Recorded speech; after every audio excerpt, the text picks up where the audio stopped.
This week we discuss NFT futures and how the music industry is not going to make the same mistake they did in the Napster era. I'm Keys, and welcome to NFTs with Keys.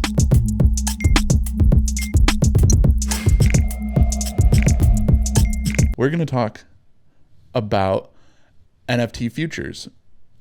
I know that's something that you have you're interested in. The music industry and the NFTs. I know we've talked about that, or music copyrights, or just copyrights in general. You know, like we were talking with the NFTs and the whole lawsuit with Nike and StockX. Like, you know, how do copyrights work? You know, where is this going? You know, there's a lot of other companies out there, you know, that are popping up to try to benefit, especially in like the music industry. Oh yeah. I know we've talked about it, and I don't know much about Opulus, but I know you. Oh yeah, I was. Have done some research. So one of the things that I'm a big fan of here are NFTs and their function outside of where they are today. And today, February 2022, NFTs to me are no more than like a digital Pokemon card, right? So I'm always looking for that next big thing. And one of the things that Rickelson is very passionate about is the music industry and how artists can better get their cut of everything that they're putting in, can better get financed. Yeah. Their ability to ultimately get their stuff heard. You know, at the end of the day, that's really what it comes down to, is having people listen to your stuff and having them like it, and creating that fan base, right? So how do you do that? And I know artists are trying to find that. And one of my buddies who's a creator himself turned me on to this company called Opulus that is trying to to create a future here using NFTs for the music industry. And this is something that I'm actually really excited about. Excited is probably not the wrong word. I'm very optimistic about what I read and kind of the project they have going there. So what they plan to do as a whole is like copyright shares for these artists. So right now they've got a few really big artists that are in play. I think Tyga is actually like dropping, they call them SNFTs.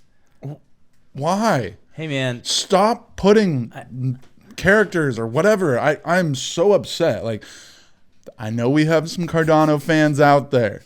This is going to be another conversation for probably next week. Right. Why put the C there? I would give a lot of respect to the Cardano people out there that put NFTs and don't put C. Why? It doesn't make sense. It just singles you out. So why would you add an S for what? Songwriter NFTs? Like, go fuck yourself. I didn't really want to look any further into that.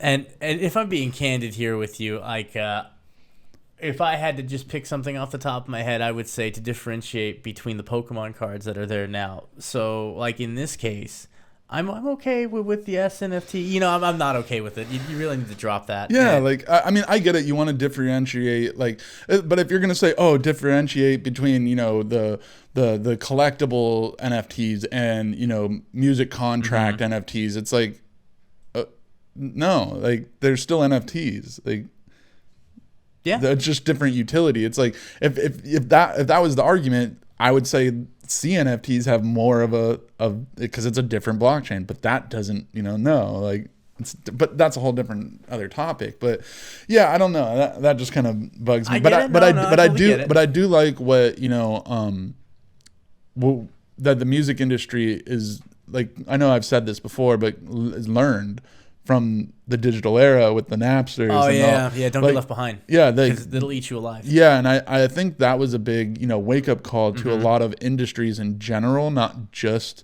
the music industry, but like, and then obviously NFTs just uprooted the art industry, like, because art didn't think this was going to happen. But, you know, it's like, think about the real estate industry. They're like, we're not going to be left behind. Let's start selling NFT houses. Yeah, that's, you know, hit the nail on the head right there. Is like the real estate industry understands what's going on. They can see the value in this, and I'm sure a lot of other industries are going to be trialing this as well. Yeah.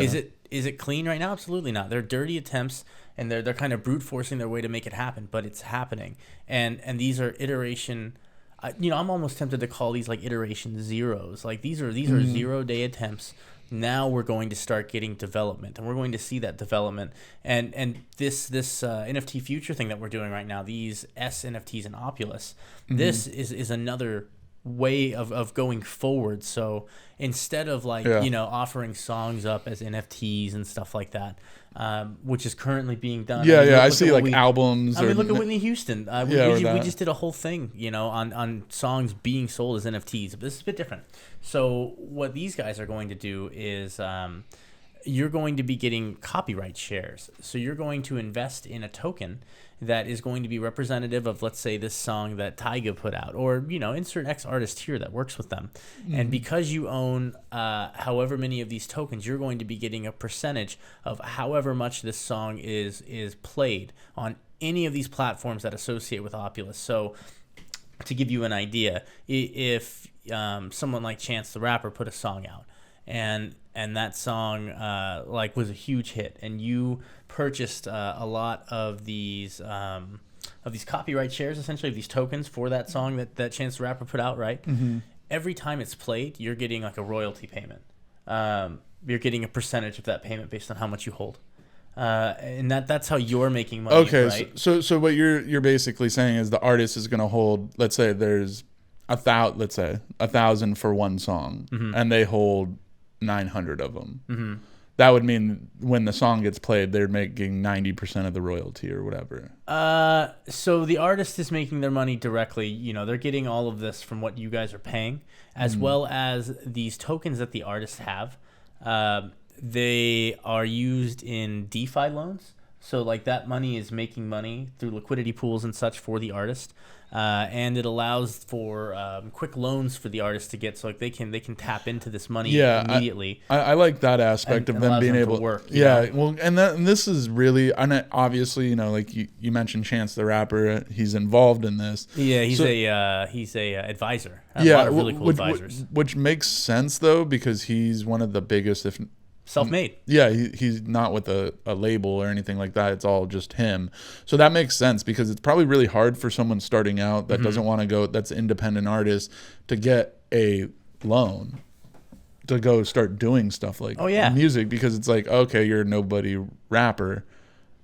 Like no one wants to give you money, but if you have some good songs, and then you're able to be savvy enough to make some money in a DeFi space, absolutely, based off of your music, then yeah, you should be able to take loans based off of that. 100%. Like if look at these people, what do they call them? Like SoundCloud rappers, or anyone on SoundCloud. I think a lot of that stuff died out, but no. Well, look at how popular people can get just based on the merit of their works. How good they truly are. Oh yeah, no, I agree. Chance the Rapper is one of them. Yeah.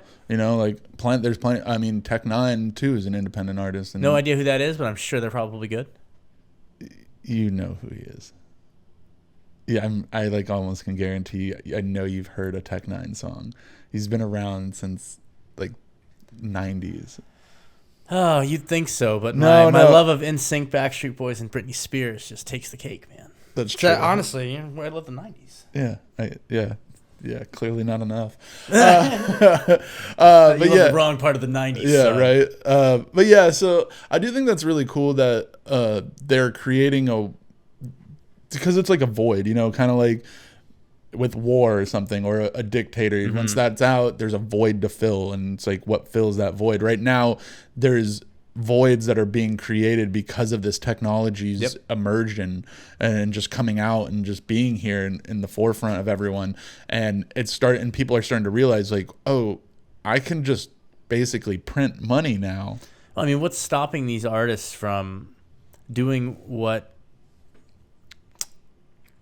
stopping these musicians from doing what the other artists are doing in the NFT space? Yeah. And essentially stepping away from recording studios, because what does it really offer you these days? You get a place to record, you get the high-end gear to do that, sure, and you get the ability to move your music, but I think a lot of people are underestimating the ability of what they can do themselves personally with their own computer and being able to reach out to their own resources. I think that these musicians have the power to take it back into their own hands. Yeah. I think they have the ability to produce their own music now, or find a way to do it at a way where they are the ones more in control. Yeah. I believe that these musicians also have the ability to push this music out on a digital platform with a clarity and mastery level that is going to sound absolutely stellar, on par with working with one of these, like, I don't want to drop any names, they're too big. We'll definitely get taken down for copyright.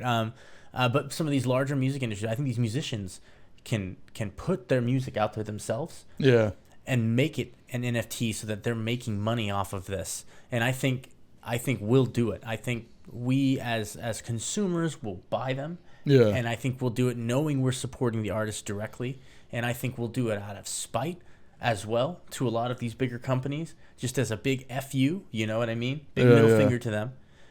Just to give back to the musicians so that we get content that we actually like. Because content curation is really, really big, and creation is really, really big now. It's something that I think the music industry fears. So stuff like this has to pop up to try to regulate it, right, and to centralize it.